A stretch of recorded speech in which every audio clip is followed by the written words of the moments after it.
ओवैसी की party AIMIM की राजस्थान में एंट्री की अटकलें तेज।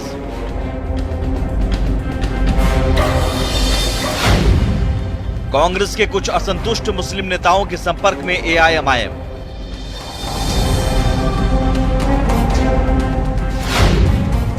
बंगाल चुनाव के बाद राजस्थान में एआईएमआईएम की शुरू हो सकती है हलचल।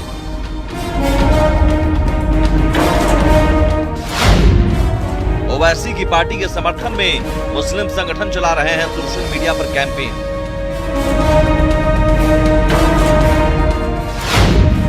एआईएमआईएम की राजस्थान में एंट्री पर मुख्य सचेतक डॉक्टर महेश जोशी का बयान।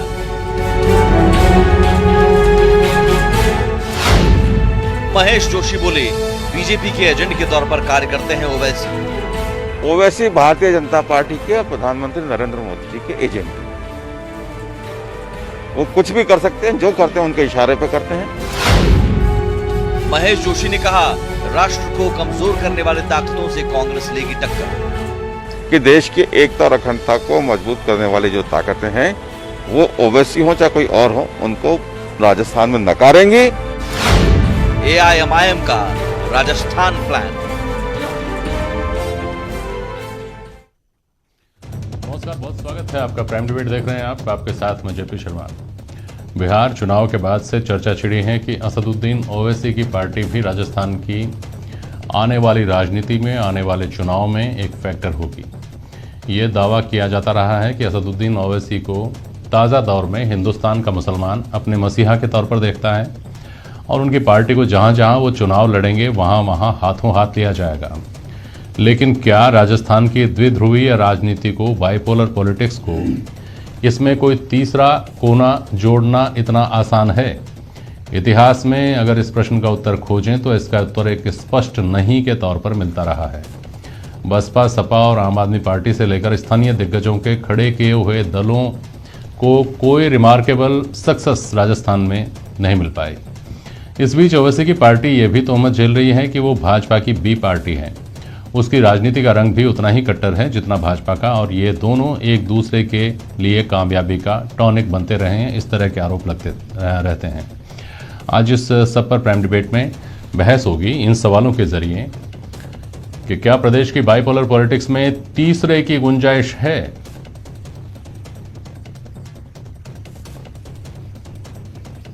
क्या ओवैसी का राजस्थान प्लान भाजपा के फायदे के लिए है? और वो कौन से कारण हैं, कौन से आधार हैं जिनके चलते एआईएमआईएम राजस्थान में संभावनाएं देख रही है?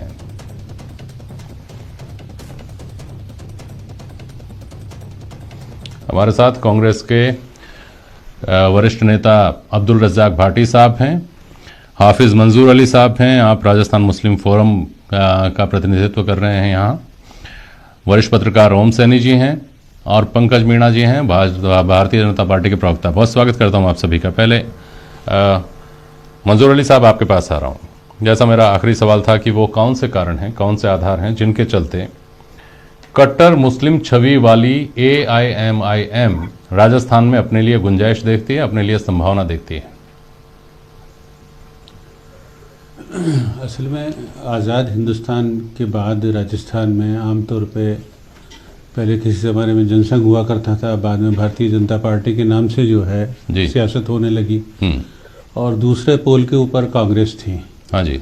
कांग्रेस की जो छवि थी या थोड़ी बहुत है वो ये थी कि भाई ये एक सही सेकुलर चेहरा है और सबको साथ लेकर चलने का इसका मिजाज है। लेकिन पिछले कुछ अरसे से ऐसा महसूस किया जा रहा है कि वो छवि जो है कांग्रेस की बहुत तेज़ी के साथ धूमिल हो रही है। अच्छा। और उसके नतीजे में जो है दूसरी ताकतें मजबूर हैं कि वो जो है मैदान में उतरें। ऐसा कुछ नहीं है कि अभी हाल ही के अंदर ऐसा कुछ हो रहा हो, बल्कि इससे पहले भी कोशिशें मुख्तलिफ एंगल से हो रही हैं राजस्थान में। हाँ जी। तो ये इसका बुनियादी वजह यह है कि कांग्रेस जो ज़ाहिरी तौर के ऊपर सबको साथ लेकर चलने की बात करती है, 36 कौमों की बात करती है, लेकिन ये बात सिर्फ वोट लेने की हद तक ही रहती है। जब कुछ देने का मसला आता है तो जो एक जेन्युइन रिप्रेजेंटेशन जो है मुस्लिम कम्युनिटी को मिलना चाहिए, वहाँ जो है कांग्रेस बहुत तेजी के साथ विफल हो रही है।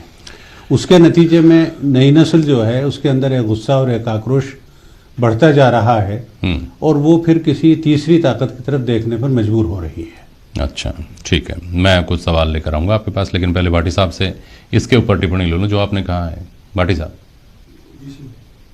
अब्दुल रज़ाक भाटी साहब जी सर, जो फरमा रहे हैं मंजूर अली साहब कि कांग्रेस चूंकि जो जायज़ हक है, अगर मुख्तलिफ शब्दों में हम कहें तो वो देने में नाकाम रही है, इसलिए मुसलमानों को ये ढूंढना पड़ रहा है कि अब अगला ठिकाना कौन हो सकता है जो बेहतर काम कर सकता है हमारे लिए। देखो ऐसा कुछ नहीं है। जहाँ जहाँ मुसलमानों के अधिकार की बात आई है जी, तो आज तक अगर हक दिया है कांग्रेस को तो वो मुसलमानों ने ही दिया है, कांग्रेस पार्टी ने दिया मुसलमानों को हक। हाँ। ऐसा कुछ नहीं है कि हक नहीं दिया। आप इतिहास उठा के देख लो कि कभी कोई बीजेपी ने या कोई दूसरी पार्टी ने कोई किसी को मुसलमानों को हक दिया। जो भी आज की तारीख में जो हक दिया मुसलमानों को वो कांग्रेस पार्टी ने दिया अभी तक, आज तक। ठीक है मंजूर और अली आगे भी साहब, देती रहेगी। ठीक है हाफिज मंजूर अली साहब, वो कौन सी चीज़ें हैं जिससे मुस्लिम तबका अभी तक वंचित है जो आप अपेक्षा रखते हैं? हमारा देश का संविधान तो जिससे इतर कोई राज्य सरकार नहीं जा सकती, जिससे इतर कोई पार्टी नहीं जा सकती, जिससे इतर आप और मैं नहीं जा सकते। हमारा देश का संविधान तो सबको समान अवसर देता है। हमारा देश का संविधान तो शिक्षा का अवसर सबको बराबर देता है। आप पढ़िए लिखिए, योग्य बनिए, रेस में आइए, जीतिए, आगे बढ़िए। अलग से शिक्षा में आपको मदरसा भी देता है। हमारा देश का संविधान जो है वो रोजगार के अवसर बराबर देता है। नौकरी के लिए फॉर्म भरिए, compete करिए, अगर आप योग्य हैं, सबसे ज़्यादा योग्य हैं तो सर्वाइवल ऑफ द बेस्ट दुनिया में है, हमारे सिस्टम में भी है। हमारे यहाँ ऐसा नहीं है कि लोन्स नहीं दिए जाएंगे मुसलमानों को, कर्ज नहीं दिया जाएगा रोज़गार शुरू करने के लिए और बाकी लोगों को दे दिया जाएगा कि आप धंधे शुरू नहीं कर सकते, काम शुरू नहीं कर सकते। तो वो अलग से अपेक्षाएं क्या हैं जो पूरी नहीं हो पा रही हैं? देखिए, जहाँ तक समान अवसर की बात है जी, तो ये सही है कि भारत का संविधान जो है इस बात की गारंटी देता है कि सबको तरक्की के लिए समान अवसर मिलेंगे और देश के जो संसाधन हैं उसके ऊपर सबका हक होगा। हाँ, लेकिन आप देखें उठा करके इतिहास, सच्चर कमेटी की रिपोर्ट देखें, मिश्रा कमीशन की रिपोर्ट देखें, तो सारी चीज़ें खुल करके सामने आ जाएंगी आपके सामने कि क्या समान अवसरों का लाभ मुस्लिम कम्युनिटी को दिया जा रहा है। क्यों नहीं दिया जा रहा है वो मुझे समझाइए, क्यों नहीं ले पाई मुस्लिम कम्युनिटी? मैं वही कहना चाह रहा हूँ अब आगे। हाँ। एक चीज़ तो ये है कि एक चीज़ लिखी हुई है जी, दूसरा ये है कि उसके एग्जीक्यूशन के लिए जो है माहौल बनना चाहिए। मिसाल के तौर के ऊपर दलितों को, एसटी को, एससी को, ओबीसी को, पिछड़े हुए थे उनको आगे बढ़ाने के लिए रिजर्वेशन दिया गया। हाँ। और एक माहौल बनाया गया कि किस तरीके से वो आगे बढ़ सकते हैं। तो इसी तरीके से जो है सर एक बात हम ये समझ रहे हैं। एक मिनट के लिए रोक रहा हूँ बीच में खाली। हमारे संविधान में धर्म के आधार पर आरक्षण नहीं है, ये तो एक बात है ही है, है ना। उसके अलावा जिनको हम धर्म कह रहे हैं, सिख एडवांस कम्युनिटी है, मानते हैं हम कि वो तरक्की कर चुकी कौम है। जैनों को मानते हैं ना हम लोग। हम सिंधी कम्युनिटी के बारे में जानते हैं कि वो अपना रोजगार कुछ ना कुछ व्यवसाय करके और बहुत बेहतर स्थिति में है। तो अगर हम ये कहें कि राजनीतिक तौर पर धार्मिक आधार पर आरक्षण देकर कुछ लोगों को बढ़ाया गया, नहीं बढ़ाया गया। अगर हम ये कहें कि उनके लिए कोई सामाजिक परिस्थितियां अलग से कर दी गई थी, वो बहुसंख्यक है, ऐसा है, तो ऐसा भी नहीं है। तो इसके लिए जिम्मेदार जो लोग हैं, जहां जिम्मेदारी अगर ठहरती है वहां भी स्वीकार करनी चाहिए। मेरे कहने का मतलब ये है। नहीं, मैं जो कह रहा था असल में वो ये था कि उसके लिए एक एटमॉस्फेयर बनाया जाता है, माहौल बनाया जाता है। किसके द्वारा? क्या नाम है, अवाम के जरिए भी बनाया जाता है और हुकूमतों के जरिए भी जी, वो काम किए जाते हैं। जी जी। उसी सिलसिले में अगर आप देखें, हाँ, आपने सही कहा है कि सब धर्म के आधार पर रिजर्वेशन नहीं मिल सकता है। मैं आपकी इस बात से इत्तेफाक करता हूं। लेकिन जब खुद कांग्रेस पार्टी ने ये महसूस किया पिछले दिनों में कि मुसलमान जो है हर मैदान में बहुत ज़्यादा पिछड़ गया है, और सच्चर कमेटी की जब सिफारिशात आई तो उसके बाद सरकार, कांग्रेस गवर्नमेंट ने मिश्रा कमीशन बनाया। मिश्रा कमीशन ने अपनी रिकमेंडेशन दी और उसने रिकमेंडेशन में साफ तौर पे लिखा कि साहब ये कम्युनिटी जो है बहुत पिछड़ गई है, इसलिए इसको जो है रिजर्वेशन मिलना चाहिए। मैं समझता हूँ जस्टिस मिश्रा जो है वो भारत के सुप्रीम कोर्ट की हाईएस्ट अथॉरिटी की रह चुके थे और वो भारत के संविधान को अच्छी तरह समझते थे और जानते थे। उसकी रोशनी में ही उन्होंने कुछ रिकमेंडेशंस की थी जिसको कांग्रेस ने ठंडे बस्ते के अंदर डाल दिया और उसके ऊपर कोई काम नहीं हो सका। मैं समझता हूं हिंदुस्तान के दस्तूर की रोशनी में अगर उसके ऊपर आगे काम किया जाता तो आज ये हालत नहीं होती। और थोड़ा बहुत बेहतर सूरत हाल हो सकती थी। हम राजस्थान के पस मंजर में देखते हैं कि राजस्थान में पिछले दिनों एक हमारी ही राजस्थान की एक कम्युनिटी है, गुजर कम्युनिटी है, उसको कोई रिजर्वेशन नहीं था, लेकिन हालात ऐसे पैदा हुए कि उसको रिजर्वेशन देना पड़ा। तो बहुत सारी चीजें जो है वो परिस्थिति वश भी होती हैं और उसका हल कानून के दायरे में रहकर ही हुकूमतों को निकालना होता है। जैसा कि हिंदुस्तान की बहुत सारी रियासतों के अंदर है, केरला के अंदर रिजर्वेशन मिला हुआ है मुसलमानों को, कर्नाटक में मिला हुआ है, तमिलनाडु के अंदर मिला हुआ है। तो ऐसी बात नहीं है, वहां जो मिला हुआ है वो हिंदुस्तान के कानून के दायरे के अंदर ही मिला हुआ है। मंजूर अली साहब, आप इस बात को दावे के साथ कह सकते हैं क्या कि जिन कम्युनिटी, जिन कास्ट को रिजर्वेशन मिला हुआ है, 70 साल से जो रिजर्वेशन का लाभ ले रहे हैं, वो लोग संतुष्ट हैं, वो खुश हैं कि हाँ 70 साल में हमको रिजर्वेशन का बहुत फायदा मिला, हम लोग बहुत आगे बढ़ गए। तब तो हम ये माने कि आरक्षण एक पैमाना हो सकता है जिसके जरिए मुसलमानों का भला हो सकता है। दूसरी बात, क्या हम ये मान सकते हैं कि AMIM अगर राजस्थान में आती है और वो अपना यहाँ पर आधार तैयार करती है, मुसलमानों की नुमाइंदगी करती है, तो क्या हम इस अपेक्षा के साथ AMIM की तरफ देख रहे हैं कि वो मुसलमानों को आरक्षण दिला देगी? नहीं, देखिए, मैं सिर्फ एक आरक्षण की ही बात नहीं कर रहा हूँ, समान अवसर की बात कर रहा हूँ। और जहाँ तक MIM का सवाल है, बहरहाल मैं आज की तारीख में MIM का यहाँ ऑफिशियल नुमाइंदा तो नहीं हूँ कि उसके बारे में कोई ऑथेंटिक बात कह सकते हैं, लेकिन आपका जो बुनियादी सवाल था कि क्यों देख रहे हैं दूसरी तरफ, तो उसका एक जवाब ये है कि ये सारी महरूमियां जो हैं उसकी वजह से अब लाजमी बात है, जो आदमी मायूस होता है, परेशान होता है, वो फिर जहां से भी उसे सहारा नजर आता है वो उसकी तरफ देखने लग जाता है। तो इसी ताल्लुक से MIM की तरफ भी देखा जा रहा है। और अगर आप देखें अभी हाल ही के अंदर एक मोटे तौर पे मैं बताता हूं कि अभी जो इलेक्शन हुए हैं राजस्थान के अंदर, इसके कारपोरेशन वगैरह के, नगर इसके जयपुर के और कोटा और जोधपुर के अंदर, तो हम ये नहीं कह रहे कि साहब धर्म के आधार के ऊपर आरक्षण मिलना चाहिए, लेकिन एक उसूली बात यह है कि इतनी बड़ी कम्युनिटी है और उसने जो है कांग्रेस को भरपूर वोट दिया और उसको इस पोजीशन में ला दिया कि वो आज 4 निगमों के अंदर जो है वो पार्टी जो है वो एक तरीके से लीडिंग पोजीशन में है। लेकिन दोनों चीजें तो नहीं हो सकती ना सर। माइनॉरिटी होने के प्रिविलेज आप ले रहे हैं, तो जहां मेजोरिटी में आप आ गए तो आप ये थोड़ी कह सकते हैं कि हमको मेजोरिटी का प्रिविलेज चाहिए। मैं मेजोरिटी और माइनॉरिटी की बात नहीं कर रहा हूँ, मैं तो कह रहा हूँ समान अवसर की जब बात आती है तो अवसर प्रदान किया जाना चाहिए। चलिए ठीक है। ओम सैनी साहब, आपके पास आऊँगा। पंकज मीणा, लेकिन पहले आपके पास आ रहा हूँ क्योंकि सारी बात जो है उसका आधा हिस्सा अगर इधर जुड़ा हुआ है तो बाकी का आधा हिस्सा आपकी तरफ है, जिसमें यह कहा जा रहा है कि आपको सुहाता है असदुद्दीन ओवैसी का हैदराबाद से, तेलंगाना से बाहर निकलकर उन राज्यों में जाना जहां पर चुनाव हो रहे हों, वो सीधा सीधा फायदा आपको पहुंचता है। अल्पसंख्यक और बहुसंख्यक के नज़रिए से वो अल्पसंख्यक वोट बैंक को भले ही वो इकट्ठा कर नहीं पाए, लेकिन उनकी वजह से बहुसंख्यक वोट बैंक जो है वो पोलराइज हो जाता है। पंकज मीणा जी।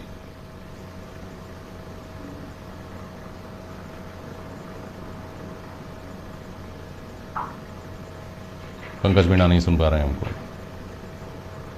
पंकज जी, आपको आवाज आ रही है मेरी? चलिए, पंकज जी से संपर्क होने के बाद उनके पास जाऊंगा। ओम सैनी साहब जी। ओम सैनी साहब, आपको आवाज आ रही है मेरी? बिल्कुल आ रही है। ठीक है जी। जहां से बात पैदा हुई है ओम सैनी साहब, अभी ताज़ा दौर में, हालांकि मंजूर अली साहब ने ऐसा ही कहा कि बहुत एक अरसा हो गया, भले ही छोटा हो लेकिन एक अरसा हो गया जब से ये सब बातें चल रही हैं, ये सब चर्चाएं चल रही हैं कि असदुद्दीन ओवैसी भविष्य के नेता होंगे मुसलमानों के। लेकिन फिलहाल ये बात जो है बिहार चुनाव से निकली है। और एक ऑब्जर्वेशन ये भी है लोगों का कि जहां पर राष्ट्रीय पार्टियां, खासतौर पर कांग्रेस जहां पर कमज़ोर है, वहां मुसलमानों ने कांग्रेस को छोड़कर दूसरी पार्टियों की तरफ जाना उनकी मजबूरी हुआ, जैसे उत्तर प्रदेश में सपा के साथ या बसपा के साथ। और वहां भी जब उन्होंने देखा कि ये खुद ही अस्तित्व के संकट से जूझ रही हैं, तो वहां उनको अपने लिए नेतृत्व ढूंढना पड़ रहा है, जिसमें उनके पास एक बेहतर विकल्प असदुद्दीन ओवैसी हो सकता है। तो इस हवाले से राजस्थान में क्या इस तरह की संभावनाएं बनती हैं? क्या यहाँ दो बाइपोलर आज तक का जो है पॉलिटिक्स रहा है? ओम सैनी साहब, देखिए, जब अभी जो साहब बोल रहे थे, उन्होंने कहा कि कॉरपोरेशन के चुनाव के बाद में जिस तरीके से मुसलमानों में पार्षद विजयी काफ़ी सारे होने के बावजूद उनको वो हक नहीं मिला, तो मिलना चाहिए। एक ये मानसिकता है। ये मानसिकता इसलिए बनी है कि पॉलिटिकल पार्टीज में अलग अलग जातियों के और संप्रदायों के अपने अपने दबाव समूह बन गए हैं और वो दबाव समूह बहुत सारी बातें कह करके अपनी हैसियत हासिल करना चाहते हैं। तो उसका नतीजा ये हो रहा है कि जो पहले एक सिलसिला था कि पार्टी के साथ में जो वैचारिक लगाव आपका होता था, चाहे भारतीय जनता पार्टी के साथ में हो, चाहे कांग्रेस के साथ में हो, चाहे दूसरी पार्टी के साथ में हो, वो लगाव ज्यादा महत्वपूर्ण नहीं रहा। महत्वपूर्ण ये हो गया कि किसी तरीके से अपने समूह का या अपने जाति का गोलबंदी करके हम वो चीज हासिल कर लें जो हम चाहते हैं। और चाहने वाले जो लोग हैं वो पूरी जमात नहीं है, वो लोग जो काफी समझदार हैं और जो नेतृत्व करने का दम भरते हैं, शायद गोलबंद कर सकते हैं, वो लोग इसका लाभ उठाते हैं। बाकी लग ये रहा है कि जिस तरीके की सारी बातें आ रही है उसे लगता है कि एक तरफ तो बहुसंख्यकों का गोलबंदी हो रहा है, एक तरफ अल्पसंख्यकों का गोलबंदी हो रहा है। तो ओवैसी अल्पसंख्यकों की गोलबंदी करके और विभिन्न राज्यों में अपने आप को पेनिट्रेट करना चाहते हैं और मुसलमानों की नाराजगी, खास तौर से अल्पसंख्यकों की नाराजगी को भुनाना चाहते हैं। लेकिन मुझे लगता नहीं है कि फार्मूला काम करेगा, क्योंकि लोग धीरे धीरे समझेंगे कि जो ताकतवर है, चाहे वो मुसलमान अमीर हो, चाहे वो हिंदू अमीर हो, वही लाभ उठा पाता है, सामान्य जन को कुछ नहीं मिलता।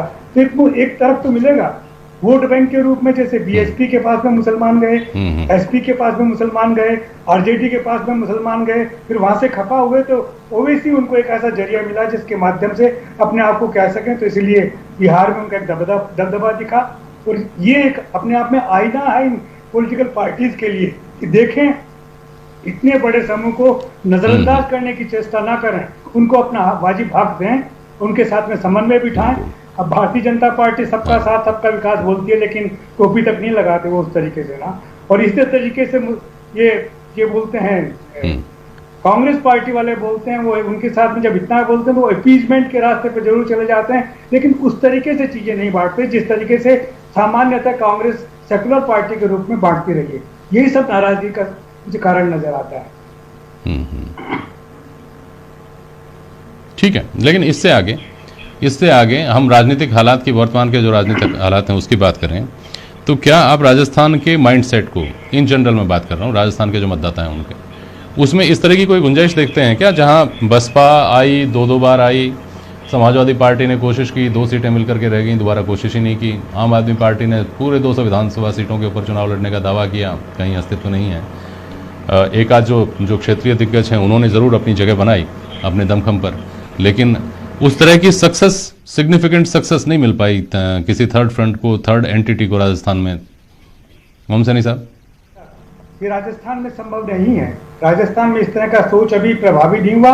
ये तो वही लोग, मैं कह रहा हूँ कि जो पार्षद इलेक्ट हो गए, उन लोगों का समूह अपने आप में एक प्रेशर ग्रुप बन करके और अपनी हैसियत हासिल करना चाहता रहा। इससे एक संकेत देने की चेष्टा करते हैं। तो दबाव समूह है ये मानसिकता नहीं है हमारे यहाँ के मुसलमान की, हमारे यहाँ के अल्पसंख्यकों की जो जिसको लेकर के चिंता व्यक्त की जाए। लेकिन फिर भी रिजल्ट आईना जरूर है कि इन सब चीजों का इस्तेमाल हो सकता है और समाज को फिर से तोड़ा जा सकता है, तो फिर वैसी हालत बनाई जा सकती है जैसे कि बिहार में। बिल्कुल ठीक है। और ये आरोप लग रहे हैं इस्तेमाल करने के पंकज मीणा आपकी पार्टी के ऊपर। पंकज मीणा जी, ये आरोप लग रहे हैं भारतीय जनता पार्टी के ऊपर। आपको आवाज आप सुनाई दे रही है मेरी, मीणा साहब? बिल्कुल शर्मा साहब, बिल्कुल आवाज आ रही है। ये कहा जा रहा है कि वो अगर यहाँ आते हैं तो भले ही वो जिनके लिए आ रहे हैं वो इकट्ठा हो नहीं हो, वो जिनके लिए नहीं आ रहे हैं वो इकट्ठा हो जाएंगे और आपको उसका फायदा मिलेगा। मीणा जी। शर्मा साहब, मैं 2 बातें कहना चाहूंगा। पहली बात तो ये कि राजस्थान की धरा और राजस्थान का जनमानस बड़ा सीधा सा है। यहाँ जब कोई धर्म और जाति के आधार पर कोई राजनीतिक दल या कोई राजनीतिक लीडरशिप डेवलप होती है, उसको जनता नकार देती है और जनता कभी भी उसको हाथों हाथ नहीं लेती। तो मैं इस बात से कतई इनकार करता हूं कि अगर आज एमआईएम या ओवैसी जैसे साहब यहाँ जो जाति धर्म की राजनीति करते हैं वो राजस्थान में आएंगे तो उनको किसी तरह की सफलता मिलेगी। उनको ऑन द मूव ही यहाँ तो जाना पड़ेगा। कर रहे हैं, लेकिन लोग ये कह रहे हैं कि उनकी असफलता में भी आपकी सफलता छुपी हुई है। बिल्कुल, मैं उसी बात पे आता हूँ। देखिए शर्मा साहब, इसकी कांग्रेस का जो ये फ्रस्ट्रेशन है, इसको समझने के लिए हमको पिछले 70 साल की राजनीति को एक बार 1 सेकंड के लिए देखना पड़ेगा। आपने पूरे 70 साल से भारतीय जनता पार्टी या जो हमारी पूर्व का राजनीतिक दल था जनसंघ, उससे डरा के रखा मुसलमान समाज को, अल्पसंख्यकों को कांग्रेस पार्टी ने, केवल इस मारे कि कहीं अल्पसंख्यक थोड़े बहुत पढ़ लिख गए, थोड़े बहुत समझदार हो गए और इन्होंने कांग्रेस का दामन छोड़ दिया तो कांग्रेस की धरा तो खिसक जाएगी। और हुआ भी यही, जहां जहां अल्पसंख्यक लोग थोड़े से पढ़ लिख के समझदार हुए और जहां जहां उन्होंने कांग्रेस से रिवोल्ट किया, वहां से कांग्रेस साफ होती गई। आज राजस्थान के अंदर अभी महेश जोशी जी जो कह रहे थे, उनका डर वास्तविकता में यही था कि राजस्थान में भी अगर कोई इस तरह का दल आ गया जो कांग्रेस को बिल्कुल नेस्तनाबूद कर देगा, तो मेरे को लगता है कि इनको जो आने वाले समय में धरा खिसकती हुई नजर आ रही, उसके डर के मारे भारतीय जनता पार्टी आपके इतने लंबे समय तक सरकार यहाँ रही है, ये संभावना ये सवाल इस तरह से क्यों नहीं उठते कि राजस्थान का मुसलमान कांग्रेस को छोड़कर भाजपा पर क्यों नहीं शिफ्ट होता? जब आप 200 में से एक टिकट नहीं देते मुसलमान कैंडिडेट को, तो आप ये कैसे कह सकते हैं कि पढ़ा लिखा मुसलमान कांग्रेस की चाल को समझ जाता है, इसलिए वो तटस्थ निर्णय करता है, जिसके बारे में आप ये नहीं कह रहे हैं हालांकि, लेकिन आपका कहने का मतलब ये है कि वो बीजेपी की तरफ शिफ्ट हो जाता है। नहीं शर्मा साहब, ये गुजरे जमाने की बातें हो गई। आज पिछले 6 साल में प्रधानमंत्री नरेंद्र मोदी जी के नेतृत्व के अंदर जिस प्रकार से, लेकिन सवाल यहाँ ये भी उठता है पंकज जी, आप उससे आज अल्पसंख्यक समाज विश्वास करने लगा भारतीय जनता पार्टी के ऊपर, और उसका सबसे सुखद परिणाम अगर आप देखेंगे तो जयपुर हेरिटेज के अंदर हमारा एक भारतीय जनता पार्टी की तरफ से एक अल्पसंख्यक पार्षद जीत के आया है, और उन अल्पसंख्यक समुदाय आपके कैबिनेट में मिनिस्टर रहे हैं, ये आपके लिए सुखद संकेत है। अगर तो आप थोड़ा और अतीत में जाइए, आपको और भी सुखद संकेत मिलेंगे। आपके केंद्र में मंत्री रहे हैं, तो ऐसा थोड़ी है कि कोई बिल्कुल।